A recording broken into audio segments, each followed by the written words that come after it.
আমন্ত্রণ বিরতিহীন সংবাদ রাত ৯টায় বাংলাদেশে। আপনাদের সঙ্গে আছি আমি সুমনা সিমি এবং আমি অনিমেষ কর। শুরুতেই জানিয়ে দেব শিরোনামগুলো।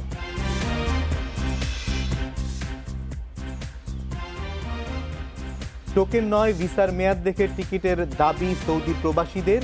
বিমানের আরও দুটি বিশেষ ফ্লাইট। গত ৮ মাস সরকারি জিপে কোটিপতি ড্রাইভার মালিকের চলাফেরা, গাড়িটি চাবি ও লগ বই উধাও।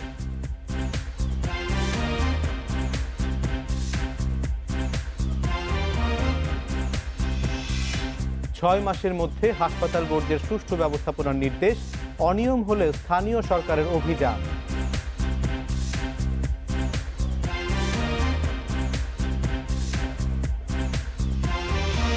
টানা 2 দিন বন্ধ থাকার পর বৃহস্পতিবার দুপুর থেকে টিকিট বিক্রি শুরু করেছে সৌদি এয়ারলাইন্স। 1 থেকে 500 পর্যন্ত টোকেন প্রাপ্তদের টিকিট দেওয়া হয় আজ। রোববার পর্যন্ত পর্যায়ক্রমে 1500 সিরিয়াল পর্যন্ত টিকিট দেওয়ার কথা জানিয়েছে সৌদি এয়ারলাইন্স। এদিকে টোকেন নয়, ভিসার মেয়াদ দেখে টিকিট দেওয়ার দাবি জানিয়েছেন অপেক্ষমান প্রবাসীরা। এদিকে বিমান বাংলাদেশ এয়ারলাইন্সের দুটি বিশেষ ফ্লাইট সৌদি আরব যাবে 29 ও 30 সেপ্টেম্বর। হোটেল সোনারগাঁওয়ের ভেতরে সৌদি এয়ারলাইন্সের অফিসের সামনে টিকিটের অপেক্ষায় এভাবেই দিনরাত পার করেন সৌদি প্রবাসীরা। টিকিট সংকটে মঙ্গলবার থেকে বৃহস্পতিবার দুপুর পর্যন্ত টিকিট দেওয়া বন্ধ থাকলেও রোদ বৃষ্টি উপেক্ষা করে সৌদি এয়ারলাইন্সের অফিসের সামনেই ছিলেন তারা। দীর্ঘ অপেক্ষার পর টিকিট পেয়ে খুশি প্রবাসীরা। আবার অনেকে দিনের পর দিন ভেতরে অপেক্ষা করলেও টোকেন সিরিয়াল পরে থাকায় টিকিট পাননি। আমি দাঁড়াইছিলাম 173 নম্বরে, কিন্তু আমাকে খাতা দিয়েছে, বলছে যে না, এটা হবে না, তুমি 1173 নাম্বার দাঁড়াবে, কিন্তু ওই শনিবার হতে পারে। 5 দিন পর দিনের 9টা 1টার দিকে পারি। টোকাইয়ের থেকে খানা বিক্রি ক্রয় করে আমরা এখানে কোনো রকম খাওয়া দাওয়া করে যান বাতাইছি। ভেতরে যখন টোকেন দেখে টিকিট দেওয়া হচ্ছে, তখনও বাইরে টোকেন না পাওয়া শত শত সৌদি প্রবাসীর অপেক্ষা। তাদের দাবি, বাংলাদেশ বিমানের মতো সৌদি এয়ারলাইন্সও ভিসার মেয়াদ দেখে যেন টিকিট দেয়। যাদের ভিসা নেই, আকামার মেয়াদও নেই, আবার অনেকে আসছে যারা নতুন টিকিট কাটতে আসছে, কিন্তু যাদের পুরানা টিকিট ওদেরকে যাতে একটু অগ্রাধিকার আগে দেওয়া। আমার এই বিষয় ধরে আসতে হচ্ছে, আমি তো ভোর 6টা বাজে এখানে এসে নামছি, তাহলে আমার তো এখানে তো থাকার কোনো সমস্যা না। আমার যদি টিকিট দিত তাহলে আমরা কোনো সমস্যা ছিল, তাহলে এখানে আমার এত লোক। বারের লাইসেন্স নিয়ে ব্যবসায়িক পার্টনার হওয়া শফিউল্লাহ আল মুনিরের নাম মামলায় আসেনি। তবে অন্য একটি প্রতারণার মামলায় জেলে আছেন মুনির। বুধবার রাতে ওই রেস্টুরেন্টে অভিযান চালিয়ে লাইসেন্স ছাড়া মদ, বিয়ার বিক্রি ও সীসা লাউঞ্জ চালানোর দায়ে ম্যানেজার সহ 2 জনকে আটক করা হয়। মামলা হয় রেস্টুরেন্ট মালিক মেহরুন সারা মনসুর ও 2 কর্মচারী মোহাম্মদ মুনির ও সারোয়ারের বিরুদ্ধে। মেহরুন সারার বাবা অর্থনীতিবিদ আহসান এইচ মনসুর জানিয়েছেন, তার প্রবাসী মেয়েকে প্রতারণা করে ফাঁসিয়েছেন মুনির। অল্প সময়ের পরিচয়ে তার সঙ্গে যৌথ ব্যবসার সিদ্ধান্ত হয়েছিল। মুনির বলেছিলেন তার বারের লাইসেন্স দিয়ে ওই রেস্টুরেন্টে মদ বিক্রি করবে, এতে করে রেস্টুরেন্ট চালানোর খরচ কমবে। তবে পুরো ঘটনাই ছিল তার সাজানো।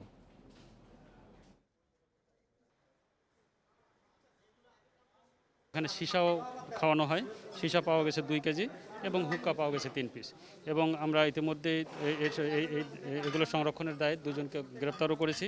একজন মনির এখানকার অ্যাকাউন্টস অফিসার এবং নাহিদ সারোয়ার এখানকার ম্যানেজার। আর মালিক পলাতক আছেন মেহরুন্নেসা মনসুর। আমরা অবশ্যই তার বিরুদ্ধে মামলা করব। গত ৮ মাস ধরে কোটি টাকা সরকারি পাজেরো জিপে ব্যক্তিগত যাতায়াত। স্বাস্থ্য অধিদপ্তরের শত কোটি টাকার মালিক গাড়ি চালক আব্দুল মালিকের। অধিদপ্তরের কোন বিভাগ এর জ্বালানি জুগিয়েছে তারও কোনো তথ্য নেই। খোঁজ মিলছে না গাড়িটির চাবি ও লগ বইয়েরও। ঢাকা মেট্রো ঘ 13-29-79 কোটি টাকার বিলাসবহুল পাজেরো জিপ। 2010 সালে এটি কেনে স্বাস্থ্য অধিদপ্তর। নতুন গাড়ি পাওয়ার আগে এবছরের জানুয়ারি পর্যন্ত 3 বছর গাড়িটিতে চড়েছেন স্বাস্থ্য শিক্ষার ডিজি এনায়েত হোসেন। সে সময় এর ড্রাইভার ছিলেন আব্দুল মালেক। আর ফেব্রুয়ারির পর থেকে এটিকে ব্যক্তিগত, এমনকি নিজের ডেইরি ফার্মের দুধ পরিবহনও করেছেন তিনি। 1 সপ্তাহ ধরে গাড়িটিকে দেখা যাচ্ছে অধিদপ্তরের সামনে। মালেক কাকার গাড়ি সে সবসময় আসতো, বাসায় যাইতো, তারপর অনেক কিছু দুটো জানতো আর এটা সবসময় এটাতে চলাফেরা। আমার চোখের সামনে আমরা আগের থেকেই এটাই করছি। গাড়িটি স্বাস্থ্য অধিদপ্তরের সংক্রামক রোগ কর্মসূচি সিডিসির টাকায় কেনা। প্রশ্ন উঠেছে, মালেকের ব্যক্তিগত গাড়ি ব্যবহারের তেল খরচ জুগিয়েছে কে?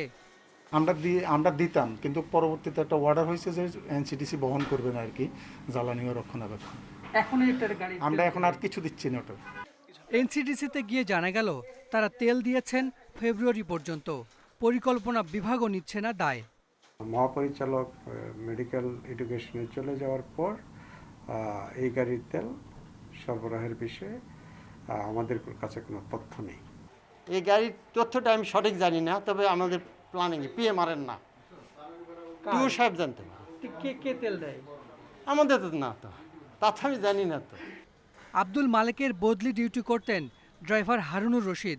তিনিও জানেন না গাড়ির চাবি ও লগ বইয়ের খোঁজ। কোনো তথ্য নেই পরিবহন বিভাগেও। এটা তো মালিক সাহেব বলতে পারবো তেলটা কেটা দিছে, এটা ক্ষতি আপনারা দেখতে পারেন, মালিক সাহেবকে জিজ্ঞাসা করতে পারবেন। এটা তো একজনের সিগনেচার ছাড়া তো আর উনি তেলও নিতে পারবে না, আর নয়তো ওনার পার্সোনালভাবে উনি তেল কিনে চালাইতেও পারে। গাড়িটা হলো সিডিসি প্রোগ্রামের গাড়ি। সিডিসি প্রোগ্রামের গিয়ে আমরা জানতে পারেন যে এই গাড়িটার তারা কতদিন পর্যন্ত তেল ইস্যু করছে। গাড়িটি স্বাস্থ্য শিক্ষার মহাপরিচালক এনায়েত হোসেনের নামে বরাদ্দ, দায় নিতে চান না তিনিও। কারো কাছেই কোনো তথ্য নেই। এই অধিদপ্তরের 6 তলা থেকে নিয়ে একেবারে নিচতলা পর্যন্ত যতগুলো বিভাগ আছে, কেউই জানে না এই গাড়িটির চাবি কোথায়, গাড়ির লগবুক কোথায়, জানে না কেউ। আর এই 8 মাসে এই গাড়িটির তেল কে দিয়েছে সে বিষয়টি স্বীকার করছে না কেউ। এমনকি স্বাস্থ্য অধিদপ্তরের যেটি মিডিয়া সেল, সেই মিডিয়া সেলে লিখিত আবেদন করেও কোনো তথ্য পাওয়া যায়নি। তার মানে কি কোটি টাকার এই পাজেরো গাড়ির কোনো মূল্যই নেই স্বাস্থ্য অধিদপ্তরের কাছে, যে তার কোনো খোঁজে রাখেননি তারা? Hasan Misbah, independent news, Dhaka. Regent chairman শাহেদের ফার্মার্স ব্যাংকের 2 কোটি টাকার চেক জালিয়াতির মামলার অভিযোগ গঠনের শুনানি 4 অক্টোবর।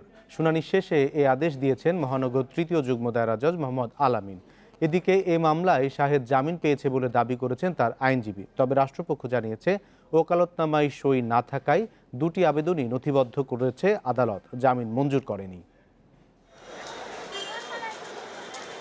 চেক জালিয়াতির মামলায় বৃহস্পতিবার বেলা 11:30টায় আদালতে তোলা হয় রিজেন্ট হাসপাতালের চেয়ারম্যান মোহাম্মদ শাহেদকে। তার বিরুদ্ধে 2 কোটি টাকা জালিয়াতির এ মামলা করে ফার্মার্স ব্যাংক। শাহেদের আইনজীবী 10,000 টাকা মুচলেকায় জামিননামা দাখিল করলেও আবেদন ত্রুটিতে তা আমলে নেয়নি আদালত। তবে শাহেদের আইনজীবীর দাবি তাদের জামিন আবেদন মঞ্জুর হয়েছে। আমাদের জুনিয়র যিনি এখানে দায়িত্ব ছিলেন, উনি ভুলবশত বেলের যে জামিনের যে পেয়ারটা দেয় এটার মধ্যে সই করেছিলেন, আর ওই যে ওকালতনামার মধ্যে সই করে নাই। কিন্তু বিজ্ঞ আদালত ওই দৃষ্টিতে তখন আসেন নাই। বিজ্ঞ আদালত হয়তো তাৎক্ষণিকভাবে তার দৃষ্টিতে আসে নাই, কিন্তু আমাদের কাছে ওপেন কোর্টে জামিন দিয়েছেন 10,000 টাকা বন্ডে, এবং আমাদের জামিননামা দিয়েছি। পরে রাষ্ট্রপক্ষের আইনজীবী জানান, ওকালতনামায় শাহেদের সই না থাকায় তার আইনজীবীর দেয়া জামিন ও অভিযোগ গঠনের শুনানির সময় আবেদন 2টি নাকচ করেছে আদালত। যে একটা উকালতনামা দাখিল করেছে, এই উকালতনামাটা আসামির সই অ্যাটাস্টেড না থাকায় জজ সাহেব এই মামলাটা আগামী ধার্য তারিখে এই বিষয়ে শুনবেন বলে একটা আদেশ দিছে। আজকে আসামি পক্ষে জামিনের আবেদন করেছিল, কিন্তু এই জামিনের আবেদনটা জজ সাহেব বিবেচনায় নেয় নাই। এর আগে মাত্র 8 কার্যদিবসেই শেষ হয় শাহেদের বিরুদ্ধে করা অস্ত্র মামলা। এর রায় আসছে 28 সেপ্টেম্বর। রিজেন্টের করোনা পরীক্ষার সনদ জালিয়াতি সহ নানা অনিয়ম দুর্নীতির অভিযোগে পালিয়ে যাওয়ার সময় 15 জুলাই সাতক্ষীরার সীমান্ত এলাকা থেকে অস্ত্রসহ আটক হন শাহেদ। জান্নাতুল ফেরদাউস তানভি, ইন্ডিপেন্ডেন্ট নিউজ, ঢাকা। অর্থ পাচার মামলায় ক্যাসিনো ব্রাদার নামে পরিচিত পুরান ঢাকার বহিষ্কৃত আওয়ামী লীগ নেতা এনামুল হক এনু ও রূপন ভূঁইয়ার বিরুদ্ধে অভিযোগ আমলে নিয়েছে আদালত। মহানগর দায়রা জজ KM ইমরুল কায়েস 4 নভেম্বর মামলার পরবর্তী শুনানির দিনটি ঠিক করেছেন। ওয়ান্ডার্স ক্যাসিনোর টাকা নিয়ে মানি লন্ডারিং প্রতিরোধে গত বছরের 25 সেপ্টেম্বর মামলাটি দায়ের করে র্যাব। এতে 12 আসামির মধ্যে 5 জন পলাতক রয়েছে। 2019 সালের 24 সেপ্টেম্বর এনু ও রূপনের পুরান ঢাকার বানিয়ানগরের বাসায় এবং তাদের 2 কর্মচারীর বাসায় অভিযান চালায় র্যাব। সেখান থেকে 5 কোটি টাকা এবং 7.5 কেজি স্বর্ণ উদ্ধার করা হয়। এছাড়া 2 ভাইয়ের নামে 121টি ফ্ল্যাট ও ব্যাংকে 19 কোটি টাকার সন্ধান পায় আইনশৃঙ্খলা বাহিনী।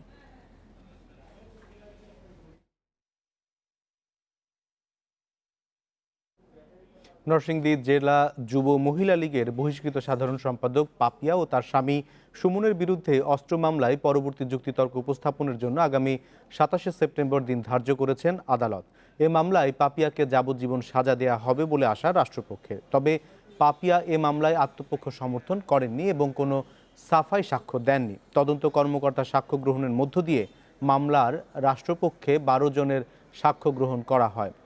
গত 24 আগস্ট অভিযোগ গঠনের মাধ্যমে বিচার শুরুর নির্দেশ দেয় আদালত। মাত্র 7 কার্যদিবসে মামলার সাক্ষ্য গ্রহণ হয়।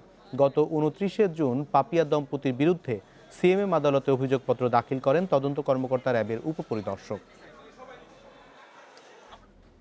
তিতাস গ্যাস টিএনটি কোম্পানির ব্যবস্থাপনা পরিচালক আলী মোহাম্মদ আল মামুনের বিরুদ্ধে অবৈধ সম্পদ অর্জনের অভিযোগে অনুসন্ধান শুরু করেছে দুর্নীতি দমন কমিশন। দুদকের উপপরিচালক মোহাম্মদ সালাউদ্দিনকে এই অনুসন্ধানের দায়িত্ব দেওয়া হয়েছে। এরই মধ্যে তিতাসের এমডি আল মামুনের কাছে তথ্য চেয়ে চিঠি পাঠিয়েছে দুর্নীতি দমন কমিশন। আগামী 30 সেপ্টেম্বরের মধ্যে এসব তথ্য জমা দিতে বলা হয়েছে। দুদক জানিয়েছে আলী মোহাম্মদ আল মামুনের বিরুদ্ধে মোটা অঙ্কের অর্থের বিনিময়ে কার্যাদেশ দেওয়ার অভিযোগ রয়েছে। এছাড়া বিভিন্ন প্রকল্পের অর্থ আত্মসাৎ সহ জ্ঞাত আয় বহির্ভূত সম্পদ অর্জনের অভিযোগও রয়েছে তিতাসের এমডির বিরুদ্ধে।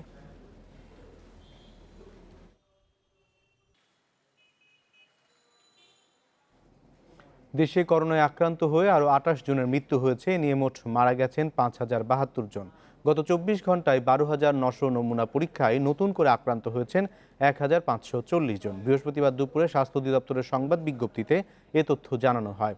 বাংলাদেশে এখন পর্যন্ত করোনায় মৃত্যু হয়েছে 5072 জনের। মোট আক্রান্ত হয়েছেন 3,55,384 জন। নমুনা পরীক্ষা বিবেচনায় দেশে করোনা শনাক্তের হার 11.94%। দেশে মৃত্যুর হার 1.43%। বিজ্ঞপ্তিতে বলা হয়, করোনা সংক্রমণের পর নতুন করে 2,139 জন সুস্থ হয়ে উঠেছেন। মোট সুস্থতার সংখ্যা 2,65,092 জন। 6 মাসের মধ্যে দেশের সব হাসপাতাল ও ক্লিনিকের বর্জ্য সুষ্ঠু ব্যবস্থাপনায় আনার নির্দেশ দিয়েছে স্থানীয় সরকার মন্ত্রণালয়। সকালে সচিবালয়ে এক আন্তঃমন্ত্রণালয় বৈঠকে স্থানীয় সরকার মন্ত্রী বলেন, নির্দেশ বাস্তবায়ন না হলে হাসপাতাল ক্লিনিকে অভিযান চালাবে স্থানীয় সরকার। অত্যন্ত ঝুঁকিপূর্ণ হলেও রাজধানী সহ সারা দেশেই মেডিকেল বর্জ্য ব্যবস্থাপনা নিয়ে হেলাফেলা। যেখানে সেখানে হাসপাতাল বর্জ্য ফেলার কারণে বাড়ছে সংক্রমণ রোগের ঝুঁকি। তাই মেডিকেল বর্জ্যের সুষ্ঠু ব্যবস্থাপনা সামনে রেখে এই আন্তঃমন্ত্রণালয় বৈঠক। ঢাকার 2 মেয়র ছাড়াও উপস্থিত স্বাস্থ্য ও পরিবেশ মন্ত্রণালয়ের প্রতিনিধিরাও। বৈঠকে বেসরকারি হাসপাতালগুলোর আচরণে উষ্মা প্রকাশ করে উত্তর ঢাকার মেয়র বলেন, রোগী নিয়ে ব্যবসা করলেও বর্জ্য ব্যবস্থাপনায় তাদের বিনিয়োগ নেই। কথায় কথায় চেক আপ হচ্ছে, ভালো কথা, কিন্তু তাদের যে বিল, তাদের যে হাসপাতালের বিল, তাদের যে বিভিন্ন পরীক্ষার যে বিল, এটি সম্পূর্ণ একটা ডাকাতের মতন। কিন্তু এটা হতে পারে না। তারা বিল নেবে, কিন্তু তারা তাদের বর্জ্যগুলো কি ঠিক মতন ফেলছে? তারা তাদের বর্জ্যগুলো ঠিক মতো ফেলছে না। হাসপাতাল ও ক্লিনিকগুলোকে ব্যবস্থাপনায় আনতে নিবন্ধন ক্ষমতা সিটি কর্পোরেশন হাতে দেওয়ার পক্ষে মত দেন দক্ষিণ ঢাকার মেয়র। বিধিমালাও করব, প্রবিধান করব এবং সেখানে সুনির্দিষ্টভাবে চিকিৎসা বর্জ্য কীভাবে তারা ব্যবস্থাপনা করতে হবে এবং কি কি অবকাঠামো তাদের থাকতে হবে, 10 শয্যা হোক, 100 শয্যা হোক, 500 শয্যা, কোনটার কোন কি তাদের মানতে হবে, এই বিষয়গুলো আমরা তুলে ধরে আমরা তাদেরকে নিবন্ধনের আওতায় আনতে চাই। হাসপাতাল ও ক্লিনিকের বর্জ্য ব্যবস্থাপনা নিয়ে ক্ষোভ প্রকাশ করেন স্থানীয় সরকার মন্ত্রীও। স্বাস্থ্য মন্ত্রণালয় এমন ব্যবস্থা নেবে যাতে আগামী 3 মাস 6 মাসের ভিতরে, অর্থাৎ একটা পার্টিকুলার টাইম লাইনের ভিতরে তাদের যে সমস্ত ড্রব্যাক আছে, অর্থাৎ যে সমস্ত ব্যর্থতা আছে, যে সমস্ত আপনার লজিস্টিক সাপোর্ট নাই, ওগুলো এনশিওর করবেন। আর না হলে তাদের ক্লিনিক অবশ্যই বন্ধ দেওয়ার জন্য আমরা মন্ত্রণালয়ের পক্ষ থেকে আমাদের মেয়রদেরকে উদ্বুদ্ধ করব। হাসপাতাল বর্জ্য ব্যবস্থাপনার আশু পরিবর্তন জরুরি মন্তব্য করে সংশ্লিষ্ট সবাইকে সতর্ক করেন স্থানীয় সরকার মন্ত্রী। হয় না করলে তাদের শাস্তি দেওয়া। Ashik Hossain, independent news, Dhaka. ঠিকাদারদের ঢাকা দক্ষিণ সিটির অ্যাসফল্ট প্ল্যান্ট, রেডিমিক্স প্ল্যান্ট এবং যন্ত্রপাতি ব্যবহার বাধ্যতামূলক করলেও উত্তর সিটির ঠিকাদাররা সবকিছু নিচ্ছে বেসরকারি প্রতিষ্ঠান থেকে। এতে কাজের গুণগত মান নিয়ে যেমন প্রশ্ন উঠেছে, তেমনি খরচও বেড়েছে। তবে মেশিন ভাড়া দিয়ে লাভবান হচ্ছেন একাধিক ব্যবসায়ী। উত্তর ঢাকার মেয়র বলছেন, এসব যন্ত্রপাতি ব্যবহার বাধ্যতামূলক নয়, গুণগত মান ঠিক রাখতে নজরদারি বাড়াবেন। মোহাম্মদপুরের পিসি কালচার এলাকা। রাস্তা সংস্কারের কাজ করছে মাইশা এন্টারপ্রাইজ। রাস্তা কার্পেটিংয়ের কাঁচামাল এবং যন্ত্রপাতির ব্যবহার হচ্ছে বেসরকারি প্রতিষ্ঠানের। কাজ তো সিটি কর্পোরেশনের কোম্পানি করে, এটা মাইশা রোডের কাজ, যে রোডে পিচ ঢালাই হইতেছে। কাজ সিটি কর্পোরেশন, কিন্তু আমাদের কোম্পানি মাইশা কনস্ট্রাকশনের আন্ডারে কাজ হয়। অথচ গাবতলীতে 17 কোটি টাকা খরচ করে একটি অ্যাসফল্ট প্লান্ট বসিয়েছে ঢাকা উত্তর সিটি কর্পোরেশন। আছে রাস্তা তৈরি ও মেরামতের সব সরঞ্জাম, এগুলো সবসময় ব্যবহার হয় না। অথচ ঠিকাদাররা বেসরকারি অ্যাসফল্ট প্লান্ট থেকে কাঁচামাল এবং যন্ত্রপাতি ভাড়া এনে কাজ করছে। এতে কাজের গুণগত মান নিয়ে প্রশ্ন উঠেছে।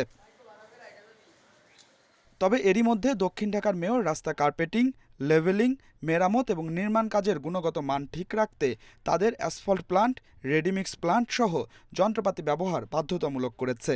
তবে উত্তর ঢাকার মেয়র বলছেন তিনি বাধ্যতামূলক নয়, গুণগত মান ঠিক রাখতে নজরদারি বাড়াবেন। আমি এরকম কোনো প্রেশার কিন্তু দিব না যে না আমাদের থেকেই নিতে হবে, এটা ওপেন থাকবে। রাদার দেন আমি বলবো কোয়ালিটি সবাইকে কিন্তু মেনটেন করতে হবে। আমি কাউকে প্রেশার দিয়ে কাজটা করাবো না। আমার কাছে অ্যাকচুয়ালি আমি বলছি না, আপনারা যে যার মতন কাজ করেন, কিন্তু কোয়ালিটির ব্যাপারে আমি 100% নিশ্চিত কোয়ালিটি নিব। কোয়ালিটির ব্যাপারে কিন্তু জিরো টলারেন্স। উত্তর ঢাকার মেয়র আরও বলছেন এরই মধ্যে একটি রাস্তার কাজ ভালো না হয় ঠিকাদারকে শাস্তি দেওয়া হয়েছে। তিনি হুঁশিয়ারি দিয়েছেন কাজ ভালো না হলে রাস্তা বুঝে নেবে না সিটি কর্পোরেশন। আমাদের কন্ট্রাক্টর এখন রাস্তা করবে এবং সেই রাস্তায় যদি কোনো কমপ্লেন থাকে, এই রাস্তা কিন্তু আমি বুঝে নেব না। কদিন আগে বাড়িধারাতে একটি কমপ্লেন আমি চিফ ইঞ্জিনিয়ারকে পাঠিয়ে পুরো রাস্তা কিন্তু ওই কন্ট্রাক্টরকে কিন্তু খোলানো হয়েছে। ঢাকা উত্তর সিটির প্রকৌশল বিভাগ থেকে জানানো হয়েছে টেন্ডারের বাইরে সিটি কর্পোরেশন অনেক রাস্তা তৈরি করছে। সম্প্রতি একটি কাজের টেন্ডারে ঠিকাদারকে ডিএনসিসির অ্যাসফল্ট প্লান্ট এবং যন্ত্রপাতি ব্যবহার করতে বলা হয়েছে। Adilur Rahman, independent news, Dhaka. এবার খেলার খবর। তার আগে জানাবো শিরোনাম। ম্যাচ পরিস্থিতিতে মুমিনুল মুশফিকদের অনুশীলন, বড় ইনিংস খেলতে মুখিয়ে শান্ত।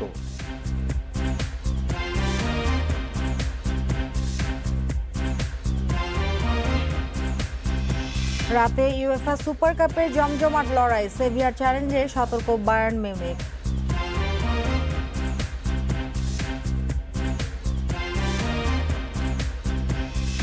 শ্রীলঙ্কা সফর পিছিয়ে যাচ্ছে তা নিশ্চিত, সেই প্রভাব পড়তে শুরু করেছে বিসিবির পরিকল্পনায়। সূচি চূড়ান্ত হলেই ঢাকা আসবেন স্পিন পরামর্শক ড্যানিয়েল ভেট্টোরি।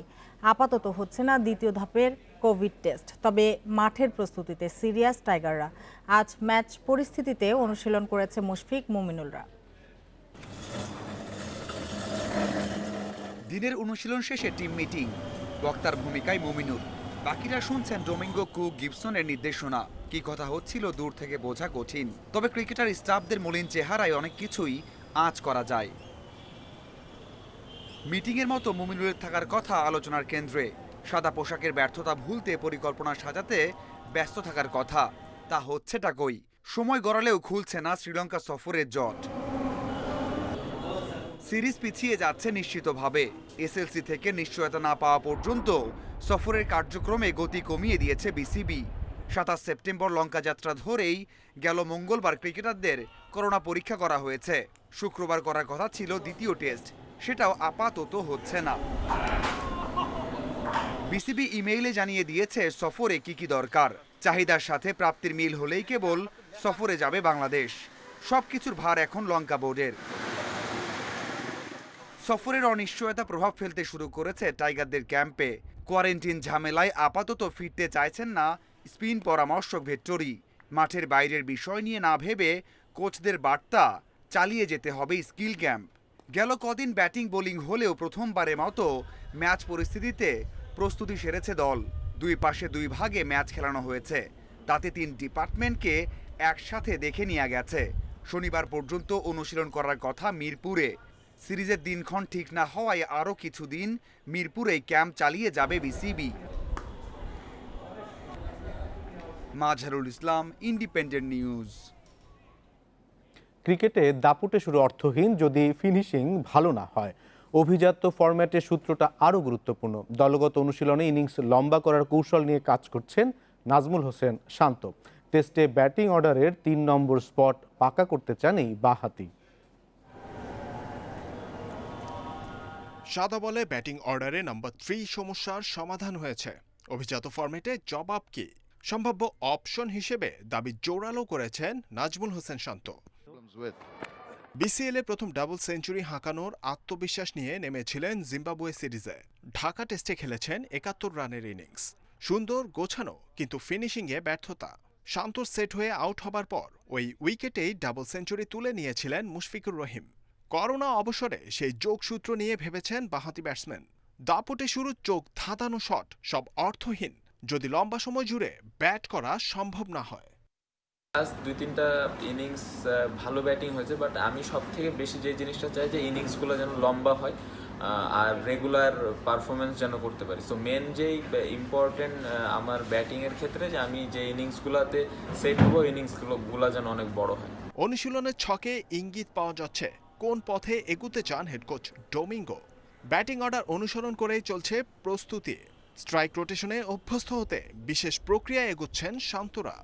অবশ্যই ডিফিকাল্ট প্রত্যেকটা ক্রিকেটারের জন্য, বাট যেহেতু এখন প্রিপারেশান নিচ্ছি, মাঠে এসে সবাই মিলে প্র্যাকটিস করছি, আমরা নেটে ব্যাটিং করছি। সো আমার মনে হয় যে মেন্টালি পজিটিভ থাকলে, এবং আমি পজিটিভ আছিও, সো ওইভাবে যদি শুরু করতে পারি তাহলে আবার ওই রিদমটা ফিরে পাবো।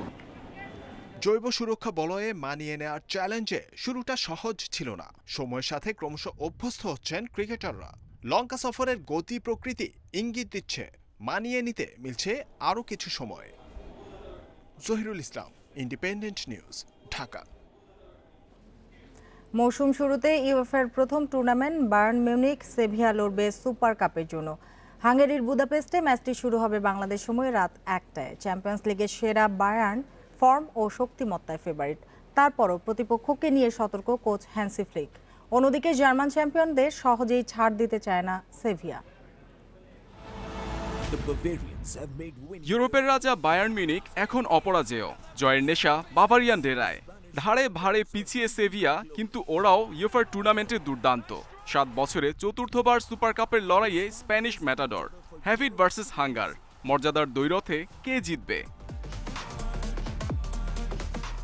হাঙ্গেরির পুস্কাস অ্যারেনায় ফাঁকা থাকছে না গ্যালারি। সীমিত দর্শক আবেদন কিছুটা হলেও বাড়াবে নিঃসন্দেহে। সেজন্য কোভিড টেস্টের সামনে পড়তে হবে সবাইকে। ৩১ ম্যাচে অপরাজিত বায়ার্ন নতুন মৌসুমেও উড়ন্ত শুরু করেছে। শালকের জালে ৮ গোল প্রতিপক্ষের জন্য দিচ্ছে সতর্কবার্তা। গোলমেশিন লেভানডস্কি আক্রমণের প্রাণ, আর স্কোরারের অভাব নেই জার্মান শিবিরে। লেরয় সানের অন্তর্ভুক্তি বাড়িয়েছে শক্তি, তবে মাঝমাঠের আলকান্তারার শূন্যতা ভোগাতে পারে। মৌসুমের প্রথম ট্রফি কোনো মতে হাতছাড়া করতে চাইবে না ফ্লিকের দল। নিঃসন্দেহে সেভিয়ার বিপক্ষে লড়াই সহজ হবে না, তবে জয় ধরে রাখতে আমরা আত্মবিশ্বাসী। প্রতিপক্ষ ভিন্ন কৌশলে আমাদের চমকে দিতে পারে, তবে আশা করি ম্যাচটা দারুণ হবে।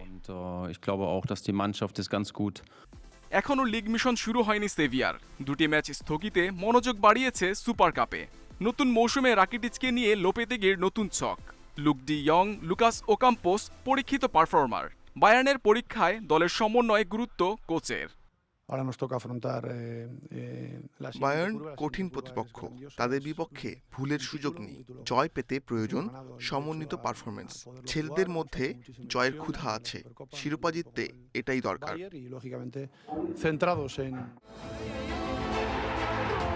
দুইবারের মুখোমুখিতে বায়ার্ন জিতেছে একবার, অন্য ম্যাচ হয়েছে গোলশূন্য draw. Muhammad Nazim, independent news. আর এই ছিল খেলার খবরে। এবার অন্যান্য প্রসঙ্গ।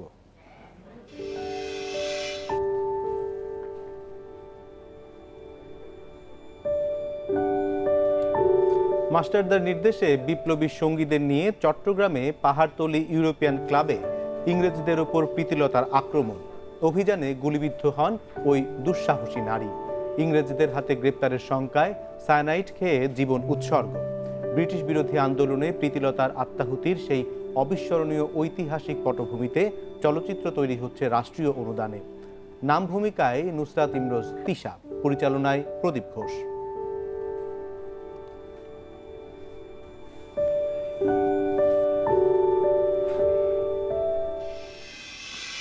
এ নিয়ে প্রতিবেদন থাকছে সংবাদের শেষ অংশে।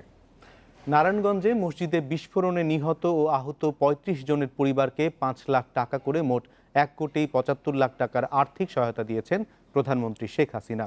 প্রধানমন্ত্রীর দপ্তরের এক বিজ্ঞপ্তিতে আজ এ তথ্য জানানো হয়। প্রধানমন্ত্রীর অনুদানের চেক ওই সব পরিবারের হাতে তুলে দেওয়ার জন্য নারায়ণগঞ্জ জেলা প্রশাসককে নির্দেশনা দেওয়া হয়েছে বলেও জানানো হয় ওই বিজ্ঞপ্তিতে। গত 4 সেপ্টেম্বর ফতুল্লার পশ্চিম তল্লা এলাকায় বাইতুস সালাত জামে মসজিদে বিস্ফোরণে 37 জন দগ্ধ হন। তাদের মধ্যে 34 জনেরই মৃত্যু হয়। দগ্ধদের মাত্র একজন সুস্থ হয়ে বাড়ি ফিরেছেন।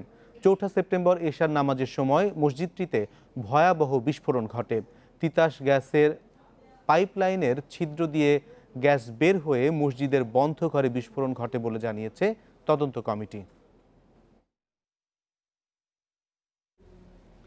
নারায়ণগঞ্জে ধর্ষণ ও হত্যা মামলায় আসামি স্বীকারোক্তির পর নিহত কিশোরীর জীবিত ফেরার ঘটনায় বিচার বিভাগীয় তদন্ত করতে বলেছে হাইকোর্ট। আর এর দায়িত্ব দেওয়া হয়েছে নারায়ণগঞ্জের চিফ জুডিশিয়াল ম্যাজিস্ট্রেটকে। প্রতিবেদন দিতে হবে আগামী 4 নভেম্বরের মধ্যে। এক রিভিশন আবেদনের শুনানি নিয়ে এ আদেশ দেন বিচারপতি এম ইনায়েতুর রহিম ও বিচারপতি মোহাম্মদ মোস্তাফিজুর রহমানের বেঞ্চ। নারায়ণগঞ্জে মৃত কিশোরীর জীবিত ফেরার ঘটনায় গণমাধ্যমে প্রকাশিত সংবাদ আদালতের নজরে আনেন আইনজীবী শিশির মনির। 25 আগস্ট নথি তলবের নির্দেশনা চেয়ে হাইকোর্টে করা হয়েছিল রিভিশন আবেদন। বৃহস্পতিবার সকালে সেই আবেদনের শুনানি শেষে ঘটনা তদন্তে বিচার বিভাগীয় তদন্তের আদেশ দেন এম ইনায়েতুর রহিম ও মোস্তাফিজুর রহমানের বেঞ্চ। আর এর প্রতিবেদন দিতে বলা হয়েছে 4 নভেম্বরের মধ্যে। তদন্ত করার সময় তিনি এফআইআর, জবানবন্দি, ভিকটিম, আসামি, আইনজীবী সবার সঙ্গে কথা বলবেন, সবার জবানবন্দি নিয়ে একটি তদন্ত রিপোর্ট প্রস্তুত করবেন।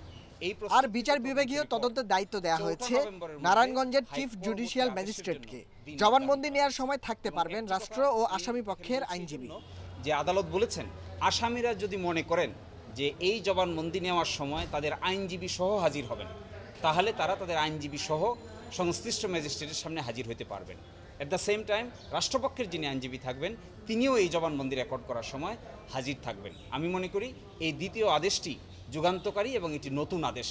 4 জুলাই নারায়ণগঞ্জ শহরের দেওভোগ এলাকা থেকে নিখোঁজ হয় ওই কিশোরী। 51 দিন পর জীবিত ফিরলেও সেই সময়ের মধ্যে অপহরণ মামলায় কিশোরীটিকে ধর্ষণ ও হত্যার কথা স্বীকার করে জবানবন্দি দেন 3 আসামি। Nahid Kamal, independent news, Dhaka. SP, অতিরিক্ত এসপি ও এএসপি সহ 7 শীর্ষ কর্মকর্তার পর পুলিশের কক্সবাজার রেঞ্জের 34 জন পরিদর্শককে একযোগে বদলি করা হয়েছে। পুলিশ সদর দপ্তরের অতিরিক্ত আইজিপি মইনুর রহমান চৌধুরী স্বাক্ষরিত এক প্রজ্ঞাপনে তাদের বদলির বিষয়টি নিশ্চিত করা হয়েছে।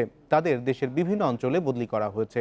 বদলি হওয়া পরিদর্শকদের 29 সেপ্টেম্বরের মধ্যে পুরনো কর্মস্থল ছাড়তে বলা হয়েছে। এছাড়া 30 সেপ্টেম্বর রাজারবাগ পুলিশ অডিটোরিয়ামে তাদের উপস্থিত থাকতে বলা হয়েছে। এর আগে গত 17 সেপ্টেম্বর কক্সবাজারের পুলিশ সুপার মাসুদ হোসেনকে রাজশাহী জেলার পুলিশ সুপার হিসেবে বদলি করা হয়। এর 5 দিন পর জেলার অতিরিক্ত পুলিশ সুপার ও সহকারী পুলিশ সুপার সহ 7 শীর্ষ কর্মকর্তাকে বদলি করা হয়।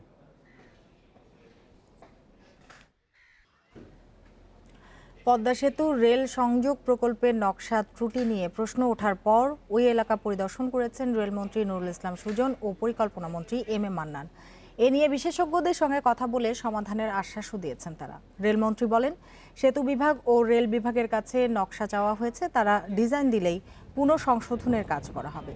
ট্রেন ওঠানামার সময়ে যে সমস্যার আশঙ্কা করা হচ্ছে সেটি সমন্বয় করা হবে। এ সময় পরিকল্পনা মন্ত্রী বলেন, জাতীয় এই প্রকল্প নিয়ে যেহেতু প্রশ্ন উঠছে, উচ্চতর পর্যায়ে আলোচনা করে অবশ্যই সমাধান করা হবে। প্রয়োজনে সব প্রকৌশলীকে এক করে সমাধানের বিষয়ে আলোচনা করা হবে।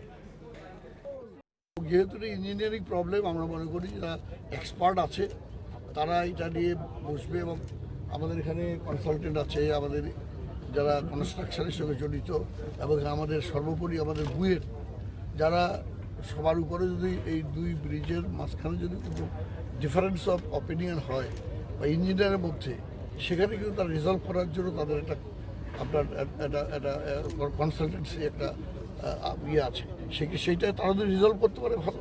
সংশয় দেখা দিয়েছে এইটা এত বড় প্রকল্পে পদে পদে আরও হতে পারে সামনে, এইটা আমরা রিজলভ করার পথও আমাদের জানা আছে। আমাদের নিজস্ব প্রকৌশলী আছেন, আর্মি ইঞ্জিনিয়ারিংয়ে আছে, বুয়েটে আছে, সিভিল আছে, রেলের আছে। প্রয়োজন হয় ইফ নেসেসারি বড় হয়ে দাঁড়ায় আমরা বাইরের কনসালটেন্টও আমরা ব্যবহার করতে পারবো। 2021 সালের ডিসেম্বরের মধ্যে মেট্রো রেল চালু করতে হলে জনবল বাড়ানোর কোনো বিকল্প নেই বলে মনে করেন বিশেষজ্ঞরা। তারা বলছেন, করোনার ক্ষতি কাটিয়ে উঠতে হলে 24 ঘন্টায় কাজ করতে হবে। প্রকল্পের ব্যবস্থাপনা পরিচালক জানালেন, এরই মধ্যে নির্মাণ কাজের গতি বেড়েছে, তবে জনবল বাড়ানো কঠিন।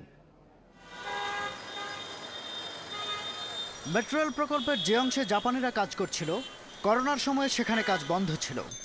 এতে আগারগাঁও থেকে মতিঝিল অংশের কাজ বেশি বিঘ্নিত হয়েছে। দাপ্তরিক কাজ চললেও থেমেছিল মাঠ পর্যায়ের কাজ। প্রথম অংশের যে কাজ আছে সেটা আমরা 75.50 শেষ করেছি। সেই জায়গাটাতে কিন্তু আপনি দেখবেন যে এখন রেল লাইন বসতেছে, সেখানে বৈদ্যুতিক লাইন বসতেছে, এবং আরো যে আনুষঙ্গিক যে কাজকর্ম, অর্থাৎ পূর্ত কাজের পরে যেই ধাপটা হয় সেই ধাপটা এখন চলতেছে। আর আপনি যদি আগারগাঁও থেকে বাংলাদেশ ব্যাংক পর্যন্ত বা মতিঝিল পর্যন্ত দেখেন, তাহলে এখানে দেখবেন যে এখানে পূর্ত কাজটাই চলতেছে। তিনি আরও জানান, আলাদা হাসপাতালের ব্যবস্থা রাখা হলেও জাপানিরা তাতে আস্থা রাখেনি। তবে এরই মধ্যে জাপানি বিশেষজ্ঞরা আসতে শুরু করেছে, কাজের ধাপও বাড়ানো হয়েছে। জনবল এবং ইকুইপমেন্ট ব্যাপকভাবে যেহেতু ব্যবহার করতে পারতেছি না, আমরা শিফটের সংখ্যা বৃদ্ধি করে যেই জায়গাটুকু আমরা পিছিয়ে গেছি সেই জায়গাটুকু কাভার আপ করার জন্য আমরা চেষ্টা করে যাচ্ছি। যে কোভিড পরিস্থিতি যদি উন্নতি হয়ে যায়, স্বাভাবিক হয়ে যায়, তাইলে এই লক্ষ্যমাত্রা আমরা অর্জন করতে পারবো। আর যদি স্বাভাবিক না হয়, তাহলে সেই ক্ষেত্রে আমাদের জন্য একটা বড় চ্যালেঞ্জ হিসেবে দেখা দেবে। বর্তমান জনবল দিয়ে কাজে কাঙ্ক্ষিত গতি আনা সম্ভব নয় বলছেন বিশেষজ্ঞরা।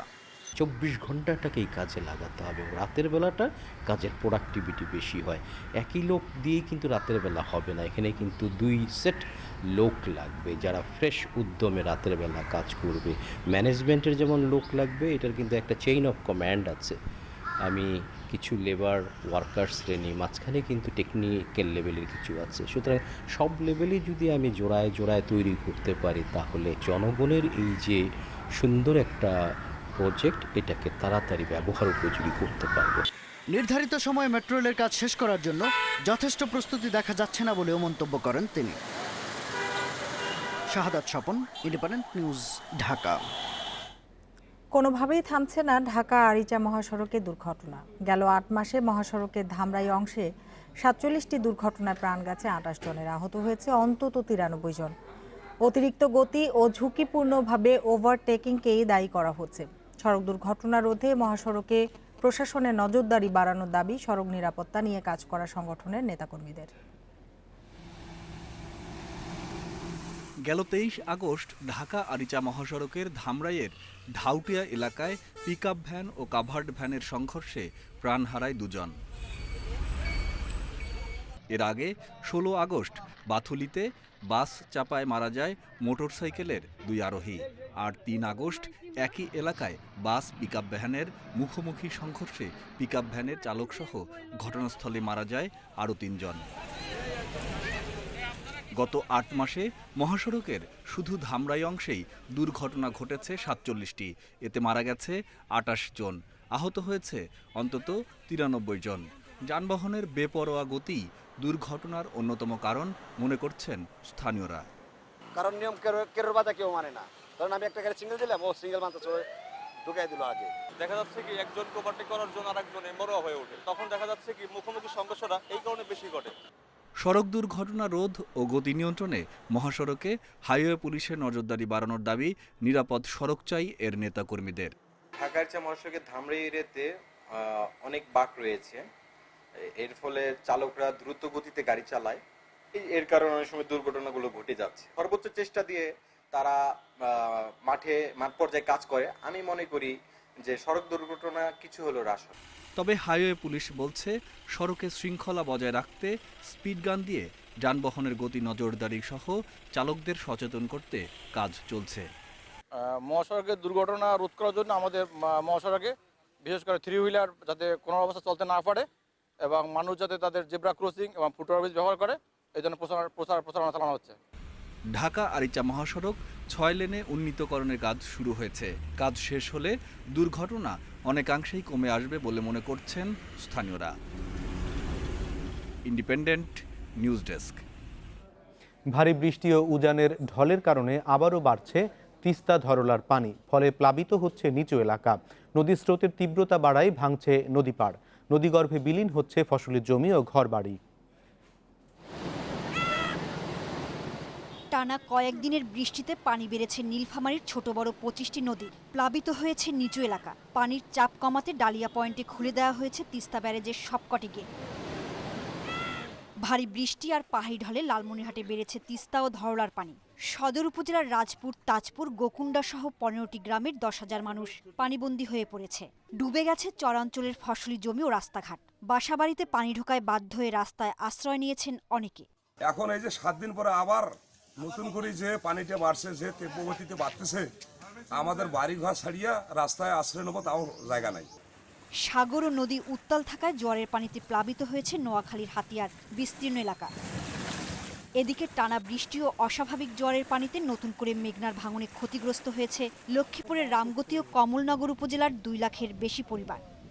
আমরা এখানে সাভার থেকে এই পর্যন্ত না হলেও 5-7 বার আমাদের নদী ভাঙছে। দ্বিতীয় প্রকল্পর কাজ অতি তাড়াতাড়ি শুরু করা উচিত, তাইলে তো রামগতি কমলনগর মানচিত্র থেকে বিলীন হয়ে যাবে। ভাঙন কবলিত এলাকায় জরুরি ভিত্তিতে বাঁধ দেওয়ার কাজ চলছে বলে জানিয়েছে পানি উন্নয়ন বোর্ড। এই এলাকাতে বাঁধ স্থায়ীভাবে রক্ষা করার জন্য আমরা একটি ডিপিপি প্রণয়ন করে সাবমিট করেছি। এটা বর্তমানে পরিকল্পনা কমিশনে যাচাই বাছাই চলছে। এটা হয়ে গেলে, অনুমোদন হলে, এখানে আমরা বাঁধ নির্মাণ ও ব্লকের কাজ করে দিলে এই এলাকার ভাঙনটা রোধ করা সম্ভব হবে। ব্রিটিশ বিরোধী স্বাধীনতা সংগ্রামে আত্মাহুতি দানকারী প্রথম নারী শহীদ প্রীতিলতা ওয়াদ্দেদারের জীবনী নিয়ে তৈরি হচ্ছে চলচ্চিত্র। কথাসাহিত্যিক সেলিনা হোসেনের উপন্যাস ভালোবাসা প্রীতিলতা অবলম্বনে চলচ্চিত্রটি পরিচালনা করছেন প্রদীপ ঘোষ। প্রীতিলতার ৮৮তম আত্মাহুতি দিবস উপলক্ষে রাজধানীর তথ্য ভবনে আজ চলচ্চিত্রটির মহরত ঘোষণা করেন তথ্যমন্ত্রী। এ সময় তিনি বলেন, ঐতিহাসিক কাহিনী নির্ভর ছবিটি দেশের চলচ্চিত্রের ইতিহাসে মাইল ফলক হয়ে থাকবে।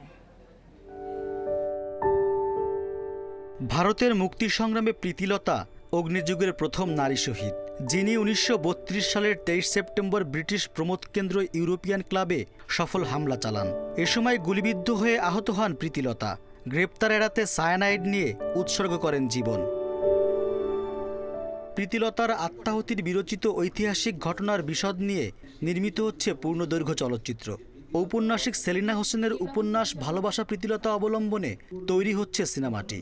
প্রীতিলতা চরিত্রে অভিনয় করছেন দেশের জনপ্রিয় অভিনেত্রী নুসরাত ইমরোজ তিশা। তার সঙ্গে বিপ্লবী রামকৃষ্ণ বিশ্বাস চরিত্রে মনোজ প্রামাণিক। একজন অভিনেত্রীর জীবনে কিছু কিছু চরিত্র থাকে যেগুলো করতে পারলে সার্থক মনে হয় অভিনয় জীবনটাকে। তো প্রীতিলতা এরকম একটা চরিত্র। এই চরিত্রটি কিভাবে বড় হয়েছে, মানে কি পড়াশোনা করেছে, কি কি কাজ আসলে করতো, কী ধরনের ফিলোসফি ধারণ করতো, আসলে চেহারা হুবহু মিলাতে সম্ভব না। আমরা যতটা কাছাকাছি যাওয়া যায় সেটা করব, কিন্তু চেষ্টা করবো যে তার সাইকোলজিটা কি, তার প্যাশনটা কি, সেটা ধরার। ছবির পরিচালক বলছেন, ব্রিটিশ বিরোধী স্বাধীনতা আন্দোলনের চট্টগ্রামের বিপ্লবীদের বিস্ময়কর ও সাহসিকতাপূর্ণ অভ্যুত্থানের ইতিহাসকে ধারণ করে নির্মিত হচ্ছে চলচ্চিত্রটি। এই একটি ঐতিহাসিক চরিত্র নিয়ে চলচ্চিত্র হওয়া উচিত ছিল অনেক আগেই। আর আমাদের এই প্রজন্মের দায়িত্ব রয়েছে আমাদের পূর্বসূরিদের যে আত্মত্যাগ, সেই আত্মত্যাগকে স্মরণ করা এবং তাদেরকে পরবর্তী প্রজন্মের কাছে ছড়িয়ে দেওয়া, এবং সেটি একমাত্র চলচ্চিত্রের মাধ্যমে খুব ভালোভাবে সেটি সম্ভব হয়। 2019-20 অর্থবছরের অনুদানে ভালোবাসা প্রীতিলতা চলচ্চিত্রটি নির্মিত হচ্ছে। ছবিটি নির্মাণে ব্যক্তিগতভাবেও সব ধরনের সহযোগিতার আশ্বাস দেন তথ্যমন্ত্রী। ভারতেও ছবিটি মুক্তি দেওয়ার উদ্যোগের কথা জানান তিনি। এই ছবি আমি আশা করব যে বাংলাদেশের সীমানা ছাড়িয়ে এটি ভারতেও এটি প্রদর্শিত হবে। আমরা ছবি বিনিময়ের মাধ্যমে এটি ভারতে নিয়ে যেতে পারি। 1 অক্টোবর থেকে ঢাকা ও চট্টগ্রামে ছবির দৃশ্য ধারণের কাজ শুরু হবে। গল্পের প্রয়োজনে কলকাতায়ও ছবির শুটিং হবে বলে জানিয়েছেন পরিচালক। Rezwan Siddiqui, independent news, Dhaka. এই ছিল আজকের রাত 9টায় বাংলাদেশে। ইন্ডিপেন্ডেন্ট টেলিভিশনের সব খবর আরও বিস্তারিত জানতে চোখ রাখুন ফেসবুক, ইউটিউব এবং টুইটারে। সাথে থাকার জন্য ধন্যবাদ।